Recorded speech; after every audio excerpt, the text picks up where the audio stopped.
So the first message that I am seeing here is they're saying realistic expectation. And I feel this is going to be playing out in the work sector, in your family planning sector. And realistic expectation basically means curbing our sense of illusions or delusions and trying to aim for a more practical route, a more practical solution based on where we are right now. It doesn't mean that, we have to let go of our dreams and our aspirations. It basically means maybe we're not there yet. It'll come later. But for now, let's focus on the here and now, looking at what's in front of you and narrowing your scope a little bit so that you're able to solve what's in front of you. And then later on, it's sort of like we'll cross that bridge when we get there. Okay. Breaking up the work, breaking up the worries, breaking up the problems into more manageable pieces so that you can tackle them rather than letting them overwhelm you. Okay. So realistic expectations, realistic solutions. The second message here, it's actually really, really beautiful. They are saying loving companion. So you have a lot of love, a lot of family support, a lot of people in your midst that you can turn to, that you can, seek that emotional fulfillment from, and it give you a lot of emotional support. Friends are out there, people are out there. I feel though a lot of the times you are too proud to ask for help. Okay, you are, fire signs in general like to be independent.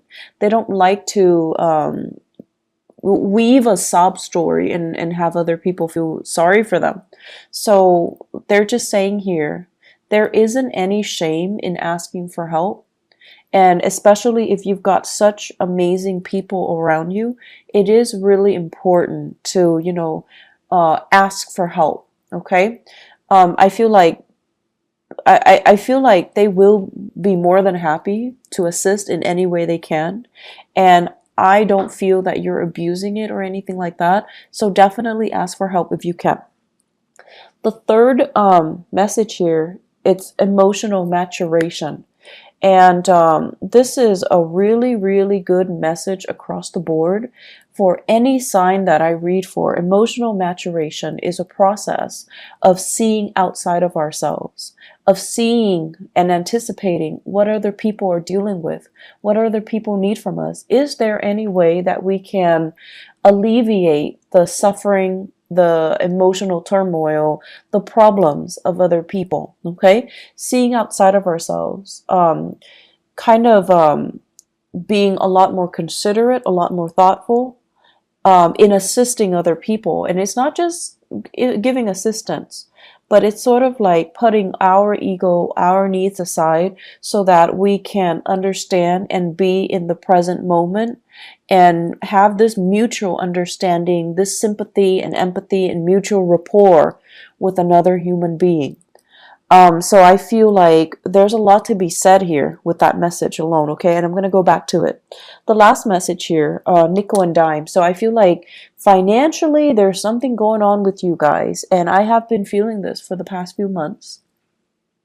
So we're going to unpack that, and we're going to talk about, ways in which you can start to rebuild this financial foundation.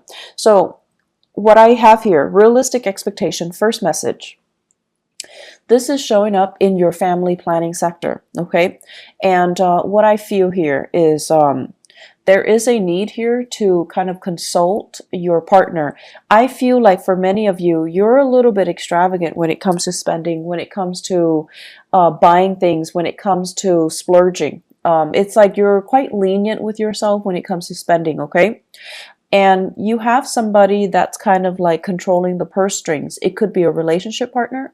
It could be a housemate, a flatmate. It could also be like whoever it is that, you're sharing resources with.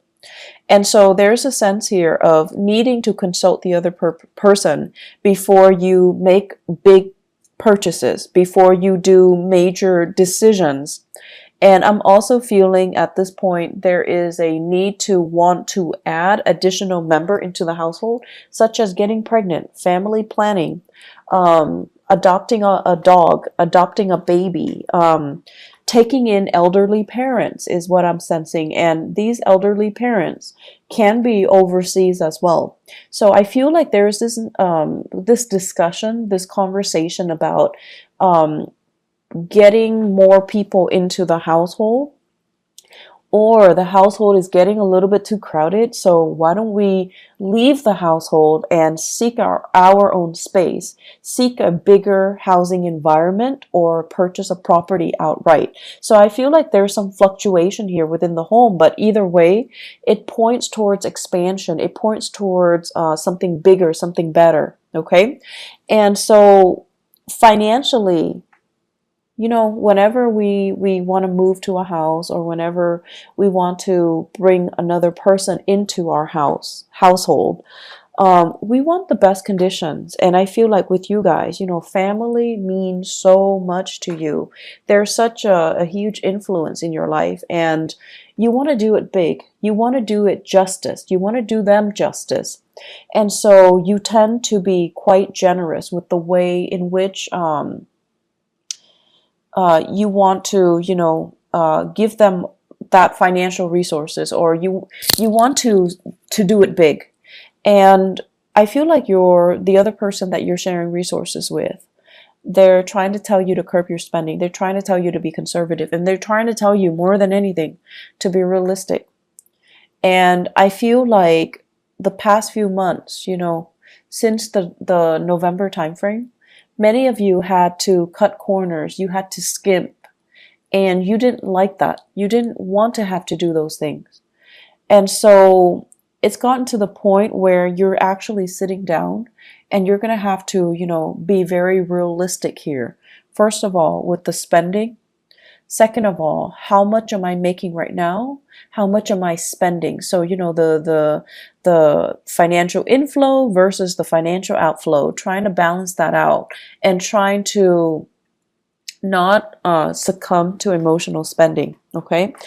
In the career sector as well, what I do feel is many of you are working in a capacity where you're doing a lot of consultation.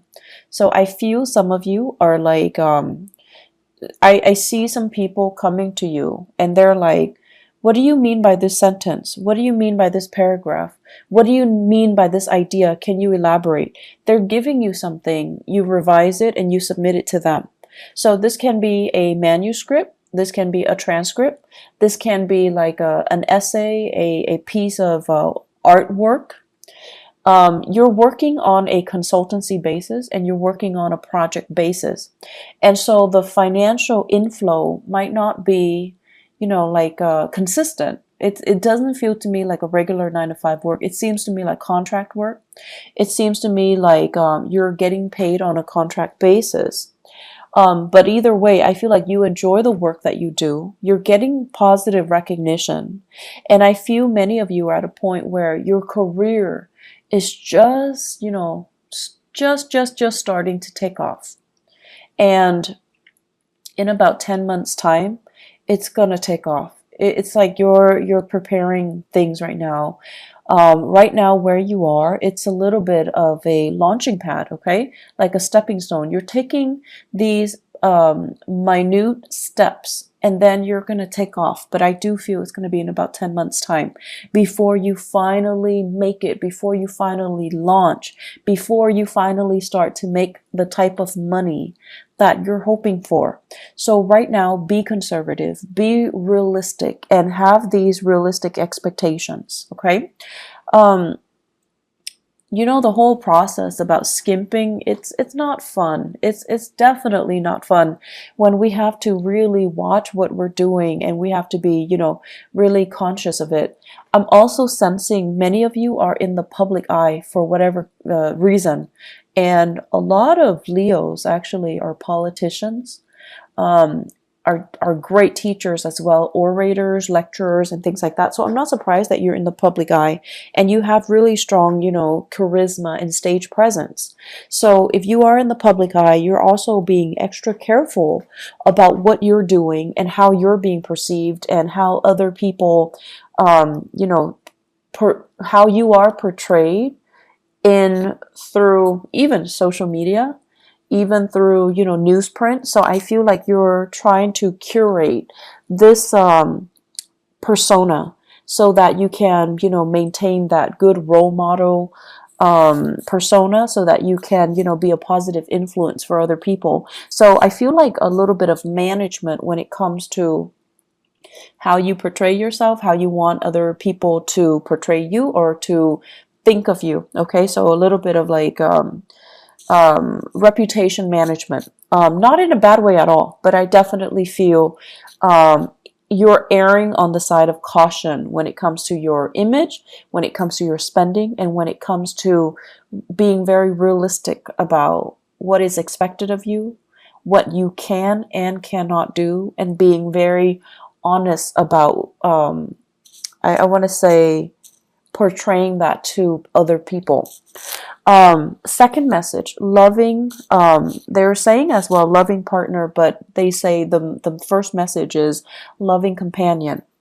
In partnerships though, I feel like many of you are blessed with a very, very emotionally stable partner. And what's really interesting to me is, a lot of the times, so Leo, to me, the sign of Leo, it's very dramatic. Okay, it's a fire sign, but it's also ruled by the sun. And I feel like, you thrive in the spotlight, and you guys would make, you and Libras are great, great, great, great actors. You like to, stand up for your beliefs and stand up for the underdog, and really, you're quite militant when it comes to the things that you believe in, your ideologies, your sense of justice, and your sense of right and wrong, and your moral compass. You're very, very, very apt about defending what you feel is right. Okay, but I also feel like there is a sense of spectacle and drama associated with the things that you like to do. You like high intensity. And so naturally, I see a lot of Leo people naturally attracted to a partner that is a little bit milder, a little bit more distant, a little bit more emotionally controlled. And I feel like you're naturally drawn to these people because of differences. But you're also drawn to them because I feel like they make you feel stable when you're interacting with them. They can calm you down. They help to really, really mellow you out. And because they're so calm and so cool and collected, they're naturally drawn to your energy. They're naturally drawn to that sense of drama and passion. And there's just immense chemistry. So you have a partner here that is very, very like, it's like a calm lake. Okay, someone who's really, really, really, really calm, and they're great under pressure, and they never act out of character. They never break that facade, which I think is really admirable.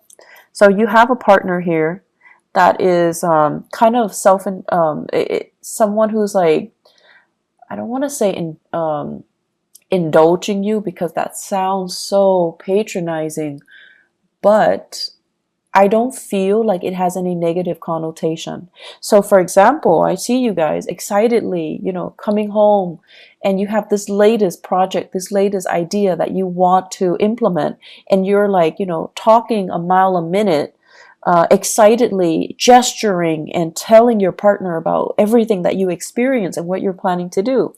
And I see your partner sitting there kind of smiling with a little bit of a smirk, because they're amused. They're amused by how excitable you can get. They're amused by how passionate you can be. And they're amused by how, totally immersed you are when you are passionate about something. I feel like that's why they're really, really drawn towards you guys. And you know how when you watch children, when they're really, really immersed in something, they're like so happy. They're just so pure, and just all you see is this ball of joy. And that's what it feels like to your partner when they're observing you do something. They're just amazed by how, I want to say single-minded you can be when you are really, really passionate about something. And so you've got a partner that is really emotionally supportive. You've got a partner that is, it's like they're willing to go above and beyond just to capture that moment, just to, sustain or recreate or to maintain that moment so that you can be so happy. Okay, like they love seeing that in you, and they're willing to jump through hoops to make it happen, just to realize your dreams, just to make you constantly that happy. For many of you, I feel here you have a water sign, a Pisces, Cancer, Scorpio. This is a person that is really, really, really grounded. They love you, they support you, and they don't feel threatened at all by your achievement. So, needless to say, I just feel like a good partner should never feel threatened. A good partner should always emotionally support us from behind the scenes if they need to, okay? But some couples, it's really difficult for them to share the spotlight. But I feel with your relationship partner, you've got somebody that is really, really, really willing to get their hands dirty, willing to make it through with you, willing to, go through thick and thin with you. So you've got somebody who is really amazing by your side. For others of you, I feel here an earth sign, okay? So a Taurus, a Virgo, or a Capricorn. And I'm sensing so if it's an earth sign, the tendency is like this. You give them all these ideas, and rather than just being quiet, they're going to say okay, you can do this, but you're going to need to change these things. So it feels a little bit like they're poking holes in your theory, and you're going to feel like, but this is just the preliminary stages. I'm just thinking about this right now, and this is not the final product. And so you're getting a little bit defensive. But this person, the way that earth signs operate, they show they care by listening to you and giving feedback. That's just the way they are programmed, and that's just the way they operate. And they're not like the water sign where they can sit there and, support you from behind the scenes or, do anything that you help them. But the earth signs, if you need their help, 100% they will be there, even if they don't agree with you, even if they feel like this is like a pipe dream, it's never going to come together. If you need their help, and if they can be of assistance in any way, they're going to be there. They're going to be the one passing out the flyers. They're going to be, up at 3 a.m. with you, drawing, making posters, painting murals, and things like that. So people show their love in different ways. People show their support in different ways. And so just because one person is listening and they're not doing the actions like the water sign, doesn't mean they don't love you. And just because, the other person is poking holes in your theory, like the earth sign, they're a little bit more critical, and they need to make sure that you know what you're getting yourself into, just because they care. That's just the way they care. It doesn't really diminish the love and the support, okay? And honestly, if these two people or two signs didn't care, they wouldn't be around, okay? So I feel like you might be doubting it, or you might be going through a situation where you're frustrated. And we get frustrated with our partners all the time. But during Mercury in retrograde, the energy is really volatile. So it is important for us to really put ourselves in other people's shoes, and especially learn to put ourselves in our loved ones' shoes and see how they feel about us, and see how they're trying to show they care through the ways that they can support you, or the things that they can help you with, okay? So I feel like you've got someone who's really loving by your side. companionship as well, friendship, family, relationships. You guys have a lot of support. I do see this unconditional love coming from siblings. So for those of you who are fortunate enough to have siblings, there's this outpouring of love. They're babysitting you, they're watching the kids, they're cooking for the kids, they're taking the nieces and the nephews out while you're studying, while you're taking exams, while you're working overtime. So props to those siblings, okay? I feel like the relationship, the sibling relationship, there is so much love here, and I feel like it's gonna make you, it's just going to give you that sense of appreciation that somebody is willing to, go above and beyond to assist you. So you've got a lot of support coming in this month, Leo. There is no reason for you to feel isolated and to feel like, oh, they don't really love me, I'm going to wait for them to reach out. Don't get into that habit of only seeing things from your point of view and not accepting the way that other people show they love you, okay? Third message here, emotional maturation. So the emotional maturation message goes hand in hand with everything that I talked about before, the two messages that comes before.